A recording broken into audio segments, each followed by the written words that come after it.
अगले 1 मिनट में समझाता हूँ कि स्टार्टअप्स तुम्हें कैसे बेवकूफ़ बनाते हैं। तो मान लो तुमने अनअकैडमी ज्वाइन किया, जिसमें 40 लाख का तुम्हारा पैकेज था एंड 25 लाख उसमें था कैश कंपोनेंट और 15 लाख के तुम्हें मिले थे ई-सॉप्स। और तुमने 3 साल काम करा तो तुम्हें सारे 15 लाख के ई-सॉप्स मिल गए और अब तुमने अनअकैडमी छोड़ दिया और अब तुम किसी और कंपनी में एज जॉब कर रहे हो इन दी होप कि जब अनअकैडमी का आईपीओ होगा तो मैं अपने 15 लाख के ई-सॉप्स बेच दूंगा एंड मेरे अकाउंट में 15 लाख आ जाएंगे। बट इसमें एक कैच है।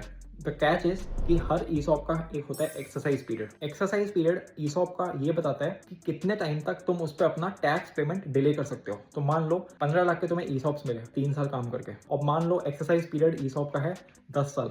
तो इसका मतलब ये है कि अगर तुमने 2025 में अपनी जॉब छोड़ी तो 2035 तक उस ईसॉप पे तुम्हें टैक्स भरना है। तो तुम्हारे पास 10 साल का टाइम है। तो ऑब्वियसली 10 साल का टाइम है, 10 साल में तो आईपीओ हो ही जाएगा अनअकैडमी का, 15 लाख तुम्हारे अकाउंट में आ ही जाएंगे। और जब 15 लाख अकाउंट में आ जाएंगे तो उसमें से तुम 33% मतलब कि 5 लाख रुपए टैक्स भर दोगे। बट अब अनअकैडमी ने क्या करा, जो ईसॉप्स मिले थे लोगों को उनको अभी नोटिस आया कि उनका एक्सरसाइज पीरियड सडनली 10 साल से चेंज करके 6 महीने हो गया। तो बेसिकली 6 महीने में अगले उन्हें जो जितने उनको ईसॉप मिले उस पर उनको टैक्स भरना है। बट द पॉइंट इज कि वो that ESOP is paper money. वो ईसॉप मान लो 15 लाख का है तो अकाउंट में तुम्हारे 15 लाख नहीं आए हैं, तुम 5 लाख अपनी जेब से भरोगे एंड उसके बाद जो तुमने 5 लाख भर दिए, अब उसके बाद अगर अनअकैडमी का कभी आईपीओ होता है इन द फ्यूचर तो तुम्हें वो 15 लाख रुपए मिल जाएंगे। बट अगेन इस बात की कोई गारंटी नहीं है कि आईपीओ होगा कि नहीं होगा।